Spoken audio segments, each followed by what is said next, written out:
America மிகப்பெரிய பின்னடைவை சந்தித்தது என்பது மிக மிக உறுதியான ஒரு செய்தி. அதாவது முஜித்தபா கமேனி தன் தந்தை சையத் அலி காமினியின் மரணத்தோடு ஆலோசனையில் ஈடுபட்டிருந்த போது அவர் தாக்குதலுக்கு உள்ளானார். நாங்க தற்போது அமெரிக்காவுடைய எந்த பேச்சுவார்த்தையும் நடத்தலன்னு ஈரான் சொல்லிட்டாங்க. ஈரான் அமெரிக்காவை அதிர்ச்சிக்குள்ளாக்கிறது, பயங்கரமான ஏவுகணைகளை செய்து வருவதாகும். ஈரானுக்கும் ஓமனுக்கும் இடையிலான ஹெர்முஸ் நீரினை திறப்பதற்கான தற்காலிக ஒப்பந்தம். அமெரிக்கா தனது நடவடிக்கைகளை திருந்தும் வரை ஹெர்முஸ் நீரினை திறக்கப்படாது.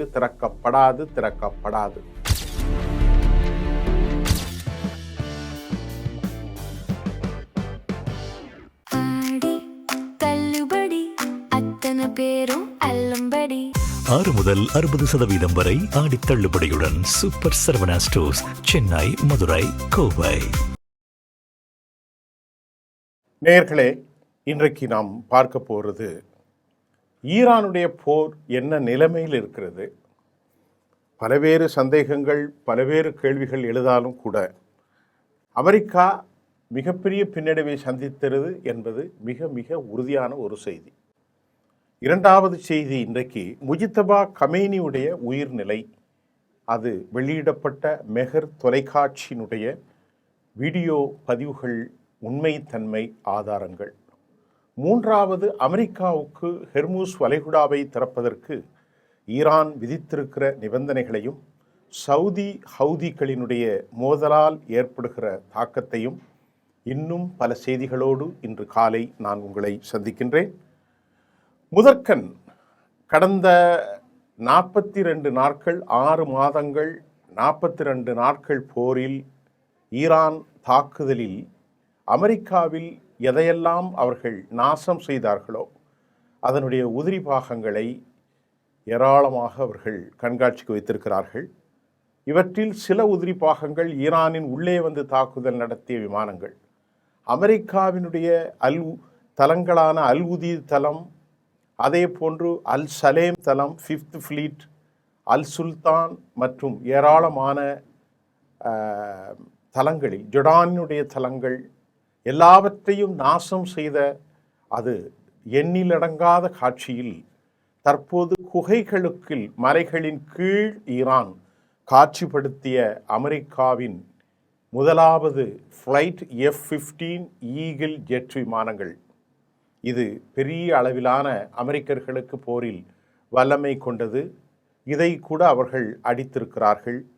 அடுத்து F-35 லைட்னிங் ஏர் ஸ்ட்ரைக், C-130, அதே போன்று அமெரிக்காவின் MH-6, AH-6 லிட்டில் பேர்ட்ஸ் ஃபாட்ஸ், அதனுடைய பெயர் MH-6 AH-6 லிட்டில் பேர்ட்ஸ் என்கின்ற ஒரு, அவற்றை அடித்து அதன் உதிரி பாகங்களும் ஈரானியர்கள் காட்சிக்கு வைத்திருக்கிறார்கள். 270 கோடி ரூபாய் மதிப்புள்ள அமெரிக்காவினுடைய உளவு விமானம், அதாவது 50,000 அடிகளுக்கு மேல் நிற்கக்கூடிய MQ ரீப்பர் விமானங்களையும் அவர்கள் காட்சிக்கு வைத்திருக்கிறார்கள். அதைக்கு போன்று MQ-1 ரிட்டேட்டர், MQ-1 சி கிரேவ், இவற்றையெல்லாம் ஒவ்வொன்று மதிப்பும் 250 கோடிக்கு மேல்தான். இதையெல்லாம் அவர்கள் அளித்திருக்கிறார்கள். MQ-9, MQ-1 ரிட்டேட்டர் எல்லாவற்றையும் காட்சிக்கு வைத்திருக்கிறார்கள். அதே போன்று இஸ்ரேலுடைய ஹெர்ம்ஸ் 900, இது பெரிய அளவில் அவர்களால் தாக்கப்பட்டு காட்சிக்கு வைக்கப்பட்டிருக்கிறது. ரிவர்ஸ் இன்ஜினியரிங் முறையிலே அண்மை காலத்திற்கு பிறகு 2011 தரையிறங்கிய RQ-117 அமெரிக்கா மாடலை பயன்படுத்தி, மறுபடியும் சொல்கிறேன், RQ-117, அதாவது ரிவர்ஸ் இன்ஜினியரிங் என்றால் அமெரிக்காவுடைய 2011 தரையிறக்கப்பட்ட RQ-117 அமெரிக்காவினுடைய மாடலை இவர்கள் பயன்படுத்தி மெதுவாக கீழே இறக்கி புதிய விமானத்தை, சைக்கை என்ற புதிய விமானத்தை ஈரானின் IRGC வீரர்கள் தெளிவாக வெளியிட்டது உலக அளவில் பெரும் அதிர்ச்சியை ஏற்படுத்தியிருக்கிறது. நான் இப்போ உங்களுக்கு சொன்னதை மீண்டும் ஒரு முறை சொல்கிறேன். F-35 eagle, F-35 lightning air strike, C-10, MH-6, AH-6, little bird pods, மதிப்புமிக்க MQ-9 ரீப்பர், MQ-9 ரிட்டர், MQ-1C கிரேவ், இஸ்ரேல் ஹெம்ஸ் 900, ரிவர்ஸ் இன்ஜினியரிங் 2011, அதே மாதிரி RQ-117 அமெரிக்கா மாடலை பயன்படுத்திய அவர்களுடைய சைக்கை என புதிய விமானங்கள் இவ்வளவையும் காட்சிப்படுத்தியிருக்கிறார்கள். இதனுடைய மதிப்பே பல ஆயிரம் கோடி.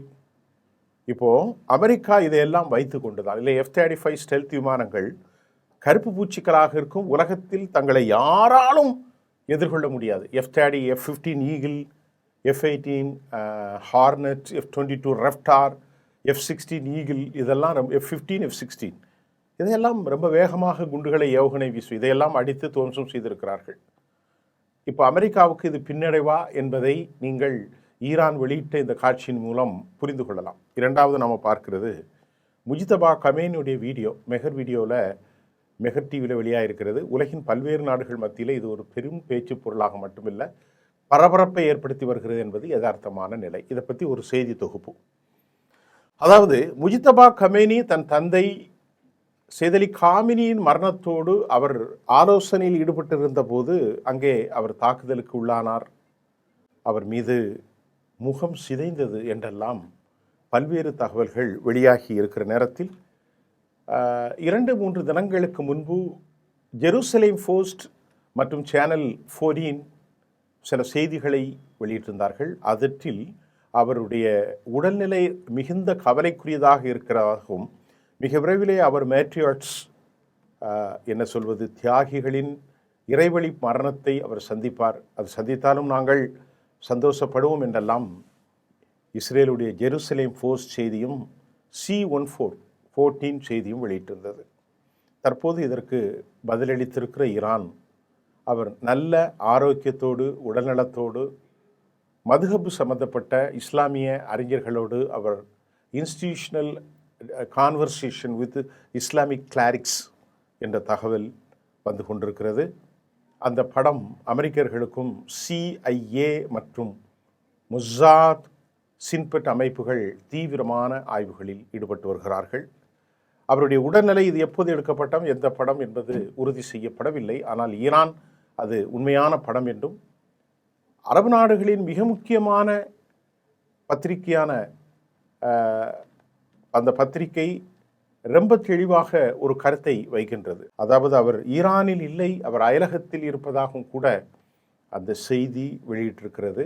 ஆக இப்படிப்பட்ட ஒரு பெரிய குழப்பத்திலே இருக்கிறது. அல் ஹதீத் என்ற பத்திரிகை தான் இந்த செய்தியை வெளியிட்டிருக்கிறது. நாம் இப்பொழுது இது ஒரு பெரும் குழப்ப நிலையிலே காணப்படுகின்றது. அமெரிக்காவுக்கும் ஈரானுக்கும் இடையே கான்ஃப்ளிக்ட். நாங்கள் தற்போது அமெரிக்காவுடைய எந்த பேச்சுவார்த்தையும் நடத்தலைன்னு ஈரான் சொல்லிட்டாங்க.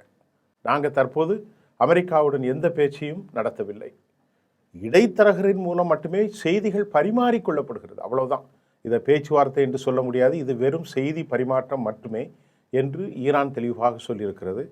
அமெரிக்கா ஆயுதங்கள் உற்பத்தியை அதிகரிப்பதற்கான பல்வேறு முயற்சிகளை எடுத்து வருகிறது. அமெரிக்காவுடைய பாதுகாப்புத்துறை அமெரிக்காவுடைய இராணுவத்திற்கு தேவையான ஆயுதங்கள் முனிஷன்ஸ் என்று அழைக்கப்படும் பம்பார்டன் வெடிமருந்துகள் அதனை வேகமாக பெறுவதற்கு அதிகரிப்பதற்கான பென்டகன் நடவடிக்கை எடுத்து வருவதாக பென்டகனுடைய செய்தி தொடர்பாளர் சீன் ஃபார்னெல் தெரிவித்திருக்கிறார். இதற்கிடையிலே ஈரான் அமெரிக்காவை அதிர்ச்சிக்குள்ளாக்கிறது. 15,000 கிலோமீட்டர் தூரம் பயணம் செய்யும் ஒரு பயங்கரமான ஏவுகணைகளை அவர்கள் செய்து வருவதாகவும் இதனால் அமெரிக்கா ஏவுகணைகளுடைய வழி என்ன என்பதை அவர்கள் புரிந்து கொள்வார்கள் என்கின்றார் உச்சபட்ச தலைவருக்கு நெருக்கமான மொசாவி அவர்கள் சொல்லியிருக்கிறார். இதற்கு இந்த 15,000 கிலோமீட்டர் வடகொரியா பங்கிருப்பதாக கூறப்படுகிறது. 15,000 கிலோமீட்டருக்கு தொலைவில் அமெரிக்கா வாஷிங்டன் DC, காலி, நியூயார்க் இதற்காக பயன்படுத்தப்படுகிற ஷஹாபாப், கெர்ரம்ஷோர் மற்றும் சிஜில் ஆகிய நீண்ட தூர பலிஸ்டிக்ஸ் ஏவுகணைகளை ஈரான் இடமிருக்கும் நிலையில் இதற்கு வடகொரியாவின் தொழில்நுட்பம் உறுதி செய்யப்பட்டிருக்கிறது. ஆனால் இந்த தகவல் இன்னும் உறுதி செய்யப்படவில்லை என்றும் மஸாவினுடைய கருத்து உலகத்தை ஆட்டி படைத்திருக்கிறது. அமெரிக்கர்களுக்கு இதன் வழி தெரியும் என்றால் அவர்கள் ஆய்வுகளில் ஈடுபட்டிருக்கிறார்கள். இதன் காரணமாக ஈரானுடைய போரின் காரணமாக அமெரிக்க இராணுவத்திடம் ஏற்கனவே குறைந்து வந்திருந்த மேம்பட்ட ஆயுதங்களை தடுப்பு இன்டர்செப்டார் கையிருப்புகள் மேலும் குறைந்து வருவதாக centre for strategic and international studies, அதாவது CSISI ஆய்வு ஒன்று தெரிவிக்கிறது. இந்த நிலையில் ஈரானுக்கும் ஓமனுக்கும் இடையிலான ஹெர்முஸ் நீரினை திறப்பதற்கான தற்காலிக ஒப்பந்தம் இறுதி செய்ய முயற்சி செய்து பேச்சுவார்த்தை மும்முரமாக நடந்து வருவதாக இரண்டு தரப்பும் கருத்துக்களை தெரிவிக்கிறார்கள். இந்த திட்டத்தின்படி கப்பல்கள் ஈரான் அருகிலுள்ள பாதை வழியாக நீரினுக்குள் நுழைந்து ஓமன் அருகிலுள்ள பாதை வழியாக வெளியேறலாம். இடைக்கால ஏற்பாடு அமலில் இருக்கும் காலகட்டத்தில் கப்பல்களுக்கு கட்டணம் அல்லது சுங்க கட்டணம் எதுவும் விதிக்கப்படாது என்று தெரிவிக்கப்பட்டுள்ளது. இந்த ஒப்பந்தம் அமெரிக்க ஈரான் இடையிலான முந்தைய தனி ஒப்பந்தத்தை மீண்டும் செயல்படுத்துவதையும் ஈரானின் அணுசக்தி திட்டம் தொடர்பாக இரு நாடுகளும் பேச்சுவார்த்தை நடத்துவதற்கான 60 நாட்கள் காலக்கெடுவை மீண்டும் தொடங்குவதையும் நோக்கமாக கொண்டுள்ளது. இந்த ஒப்பந்தத்திற்கு வளைகுடா ஒத்துழைப்பு கவுன்சில் GCC நாடுகளின் உறுப்பினர்களின் ஆதரவு தெரிவித்துள்ளதாகவும் கூறப்படுகிறது. இறுதி ஒப்பந்தம் ஈரான், ஓமன், அமெரிக்கா மற்றும் ஐநாவினுடைய சர்வதேச கடல் அமைப்பு IMO இன்டர்நேஷ்னல் மெரிடைம் ஆர்கனைசேஷன் இணைந்துதான் இதை அறிவிக்கலாம். ஆனால் பேச்சுவார்த்தையில் இறுதி நிபந்தனைகள் இன்னும் மாற்றப்பட வாய்ப்புள்ளதாகவும் கூட அதிகாரிகள் தெரிவிக்கிறார்கள். இந்த நிலையில் ஈரானின் சக்தி வாய்ந்த உச்ச தேசிய பாதுகாப்பு கவுன்சில் அமெரிக்கா தனது நடவடிக்கையை திருத்திக் கொள்ளும் முறை ஹெர்முஸ் நீரிணை திறக்கப்படாது என்று தெரிவித்துவிட்டது. ஹெர்முஸ் நீரிணை நிர்வகிப்பது தொடர்பாக ஒப்பந்தம் குறித்து நடைபெறும் பல பேச்சுவார்த்தைகளில் புதிய திருப்பத்தை ஏற்படுத்தக்கூடிய வகையில் ஈரான் பல புதிய நிபந்தனைகளை முன்வைத்துள்ளது. அந்த நிபந்தனைகளை நாம் இப்போ பார்க்கிறோம். நிபந்தனைகள் என்னவென்றால், திருத்தும் வரை அமெரிக்கா தன் போக்கை திருந்தும் வரை ஹெர்முஸினை திருக்கப்படாது. அமெரிக்கா தன்னை திருத்திக் கொள்ள வேண்டும். இது முதலாவது நிபந்தனை. இரண்டாவது நிபந்தனை, ஹெர்முஸ் நீரிணை திறப்பது தொடர்பான பேச்சுவார்த்தைகளில் அவர்கள் வைத்துள்ள அந்த முன் நிபந்தனைகள் அமெரிக்கா தனது நடவடிக்கைகளை திருந்தும் வரை ஹெர்முஸ் நீரிணை திறக்கப்படாது. ஈரானின் உச்சபட்ச தேசிய national security council and notification அது வெளியாக இருக்கிறது. ஈரானுடைய அரசு ஊடகம் நேஷனல் நியூஸ் ஏஜென்சி, செய்தி பாதுகாப்பு கவுன்சிலும் புரட்சி காவல் படையின் மூத்த தளபதியுமான முஹம்மது பாக்கர் சொல்பிகார் இந்த கருத்தை உலகிற்கு தெரிவித்திருக்கிறார். அமெரிக்கா இனி ஒருபோதும் ஈரானை அச்சுறுத்தக்கூடாது. அதனைத் தொடர்ந்து ஈரான் மற்றும் அதன் பிராந்திய ஆயுத கூட்டாளிகளுக்கு எதிராக போரை நிரந்தரமாக முடிவுக்கு கொண்டு வர வேண்டும். நிரந்தரமாக ஒரு பெர்மனன்ட் சொல்யூஷன் என ஈரான் வலியுறுத்துகிறது. ஈரானுடைய கோரிக்கைகள், மற்ற கோரிக்கைகள் அதனை தாண்டி என்ன? முதலாவது, ஈரான் துறைமுகங்களுக்கு விதிக்கப்பட்டுள்ள கடற்படை முற்றுகையை அமெரிக்கா உடனடியாக நீக்கணும். இரண்டாவது, பிராந்தியத்திலிருந்து அமெரிக்கா தனது படைகளை பிராந்தியத்தில் இருந்தால் அரபு நாடுகளிலிருந்தே திரும்ப பெற வேண்டும். மூன்றாவது, போரால் ஈரானுக்கு ஏற்பட்ட சேதாரங்களுக்கு மொத்தமாக முழுமையான இழப்பீட்டை, அதாவது அவர்களுக்கான பாதிப்பிற்கான பெரும் பில்லியன் லட்சக்கணக்கான கோடி ரூபாய்களை வழங்க வேண்டும். ஈரானின் மீது விதிக்கப்பட்டுள்ள பொருளாதார தடைகள் முழுமையாக நீக்கப்பட வேண்டும். வெளிநாடுகளில் முடக்கப்பட்டுள்ள ஈரானின் சொத்துக்கள் எந்த நிபந்தனையும் இன்றி விடுவிக்க வேண்டும். இது ரொம்ப முக்கியமான விவகாரம். ஹெர்முஸ் நீரிணை தொடர்பாக முதலில் ஏற்றுக்கொள்ளக்கூடிய ஒப்பந்தம் ஏற்பட வேண்டும். அதற்கு பின்னர் தான் முற்றுகை முடிவுக்கு கொண்டு வருவது குறித்து அமெரிக்கா விரும்புகிறது. அமெரிக்கா அப்படியே கீழே கிடக்குது, என்ன செய்கிறதுன்னு புரியல. ஜூன் மாதம் கையெழுத்தான இடைக்கால ஒப்பந்தத்தில் பொருளாதார தடைகளை நீக்குவதற்கான கால அட்டவணையும் போர் சேதாரங்களுக்கான இழப்பீடு வழங்குவது தொடர்பான திட்டமும் இந்த இறுதி ஒப்பந்தத்தின் ஒரு பகுதியாக இருக்கும் என தெரிவிக்கப்பட்டிருக்கிறது. மறுபடியும் அதை நான் உங்களுக்கு சொல்கிறேன். இந்த ஒப்பந்தத்தின் இறுதி என்ன பாருங்க. ஏற்கனவே ஜூன் மாதம் கையெழுத்தாச்சுல, ஜூன் மாதம் கையெழுத்தான இடைக்கால ஒப்பந்தம், அதில் பொருளாதார தடைகளை நீக்குவதற்கான கால அட்டவணை அது சொல்லியிருந்தாங்க. போர் சேதாரங்களுக்கு 28 லட்சம் கோடியை கொடுக்க வேண்டும். அது தொடர்பெல்லாம் சேர்த்தால்தான் இறுதி ஒப்பந்தத்தின் ஒரு பகுதியாக இருக்கும் எனவும் தெரிவிக்கப்பட்டுள்ளது. இதுக்கிடையில் ஹவுதிக்கள் சவுதி அரேபியாவின் மோதல், ஏமன் அரச படையில் மீதான தாக்குதல், 50 பேர் பலி. சவுதி அரேபியா எதிர்த்து ஈரான், ஹவுதிக்கள் 2 நாடுகளும் இணைந்து அந்த கோலிஷன் டீம் பயங்கர தாக்குதல். சவுதி அரேபியா தரைப்படையை போரில் ஈடுபட திட்டம் தீட்டி வருவதாக வெளியான செய்திகள். இதனால் தாங்கள் சவுதி அரேபியா நாட்டை தாக்கியதாக கூறப்படுகிறது. யார்? ஹவுதிக்கள். மெரிட் நகரம் என்பது வறுமையில் வாழுகிற மக்களத்தில் 20 லட்சம் பேர் வாழுகிறார்கள். இதில் பெரிய அகதிகள் முகாமில் அதிகம் பேர் வாழுகிறார்கள். இந்த நகரத்தை பெரிய பணம் கொடுத்து சவுதி அரேபியா காத்து வருகிறது. இதை வீழ்ந்தால் உள்ளே நுழைந்து விடுவார்கள். ஐநா பெரும் இரத்த கலரி ஏற்படும் என எச்சரிக்கின்றது. ஈரானுடைய நிபுணர்கள் பலர் யமன் நாட்டிற்கு வந்து ஹவுதிகளோடு ஆலோசனை செய்த நேரத்தில் தாக்குதல் நடத்தப்பட்டதாகவும், இந்த தாக்குதலில் ஏராளமானவர்கள் படுகொலை செய்யப்பட்டதாகவும் கருத்துக்கள் வெளியாகியிருக்கிறது. பாப் அல் மந்தப் மூடல் ஈரான் ஆலோசகர்கள் 4 முதல் 20 பேர் பலி. பாப்புலர் மொபிலைசேஷன் ஈராக் PMF மீது கடும் தாக்குதலை நீங்கள் அறிந்திருப்பீர்கள். அதன் தொடர்ச்சியாக ஏமனின் ஹவுதி கிளர்ச்சியாளர்கள் கடந்த ஞாயிற்றுக்கிழமை நேற்று தென்மேற்கு சவுதி அரேபியாவில் உள்ள எண்ணெய் நிறுவனத்தின் ஒரு பகுதியை வலிமையாக தாக்குதியாக தெரிவிக்கிறார்கள். ஈரான் ஆதரவுப்பட்ட இந்த கிளர்ச்சியாளர்கள் சவுதி அரேபியாவை குறிவைத்து நடத்திய தாக்குதல் இது. ஹவுதிகளின் இராணுவ செய்தி தொடர்பாளர் எஹியா சாரி ஐசான் நகரில் உள்ள அராம்கோ எண்ணெய் சுத்திகரிப்பு நிலையத்தை ட்ரோன் மூலம் குறிவைத்து தாக்கியதாக கருத்து தெரிவித்தார். ஹஜ்ஜா மற்றும் ஷாடா மாகாணங்களின் வான்வெளிக்குள் சவுதி ட்ரோன்கள் அத்துமீறி நுழைந்து பதிலடியாகத்தான் இந்த தாக்குதல் நடத்தப்பட்டதாகவும் ஸ்போக்ஸ்பர்சன் எஹியா சாரி தெரிவிக்கிறார். ஞாயிற்றுக்கிழமை அதிகாலையில் அராம்கோ சுத்திகரிப்பு நிலையத்திற்கு சொந்தமான ஒரு பகுதி தீ பற்றி எரிகிறதப்பா. சவுதி எரிசக்தி அமைச்சகம் சவுதிய காலி உயிரிழப்புகள் ஏற்படலை, தீ அணைக்கப்பட்டு விட்டதாக தெரிவித்தாலும் விபத்துக்கான காரணங்களை குறித்து சவுதி எதுவும் தெரிவிக்கவில்லை. நேற்று ஞாயிற்றுக்கிழமை ஹவுதி தாக்குதல் சவுதி அரேபியா மற்றும் செங்கடலில் அந்த நாட்டோடு தொடர்புடைய கப்பல் போக்குவரத்தை குறிவைத்து நடத்தப்பட்ட ட்ரோன் மற்றும் மிசைல் தாக்குதல்களின் தொடர்ச்சி பதட்டம் மேலும் தீவிரமடைகிறது. வறுமையால் பாதிக்கப்பட்ட அரபு நாடான ஏமனில் 4 ஆண்டுகளுக்கு மேலாக போர் நிறுத்தத்திற்கு பிறகு மீண்டும் ஒரு உள்நாட்டு போர் வெடிக்கும் அபாயம். ரொம்ப மிக மோசமான சூழ்நிலைங்க. 2022ஆம் ஆண்டு ஏற்பட்ட போர் நிறுத்தம் ஏமனில் நடைபெற்ற முக்கியமான ஆயுத மோதல்களை தற்காலிகமாக மௌனியாக்கியிருந்தது. தற்போது ரொம்ப முக்கியமான செய்தி, உலக அமைதிக்கு இடையூறு ஏற்படுத்திய பயங்கர தலைவர் இஸ்ரேல் பிரதமர் பெஞ்சமின் நெத்தானியாகு அமெரிக்காவை எதிர்த்து வெளிப்படையான கருத்து என்ன தெரியுமா?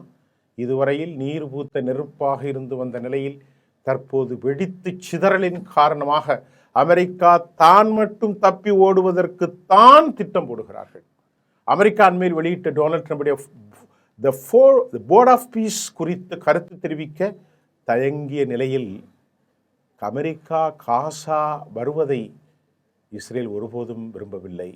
கோலிஷன் ஃபோர்ஸ் அமெரிக்காவுக்கும் இஸ்ரேலுக்கும் இடையிலான மோதல்கள் வெடிக்கின்றது. இன்றைய செய்தியில் உங்களுக்கு நான் நிறைய செய்தி சொல்லியிருக்கேன். முதலாவது செய்தி முஜிதபா கமேனியின் உடல்நிலை.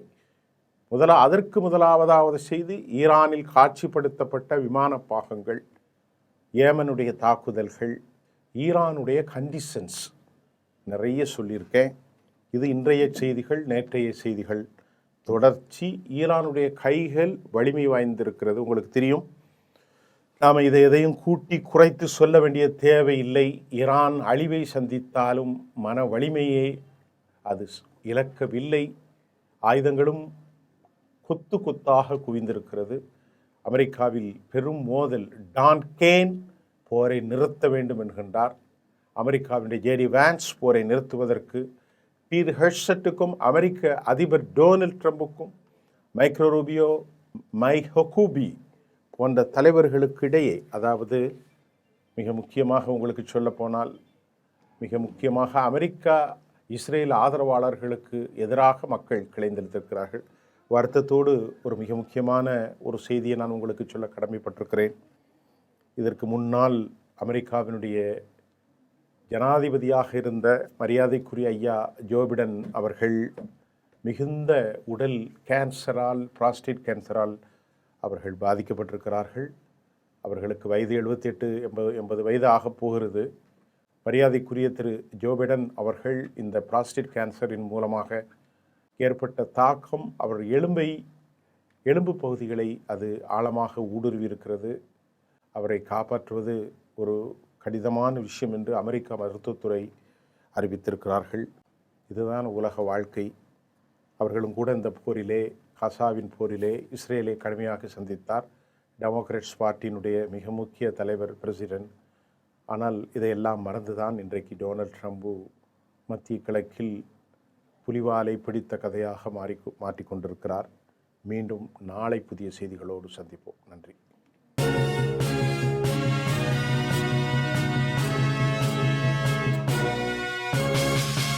ஆடி தள்ளுபடி அத்தனை பேரும் அள்ளும்படி 6 முதல் 60% வரை ஆடித் தள்ளுபடியுடன் சூப்பர் சரவணா ஸ்டோர்ஸ், சென்னை, மதுரை, கோவை.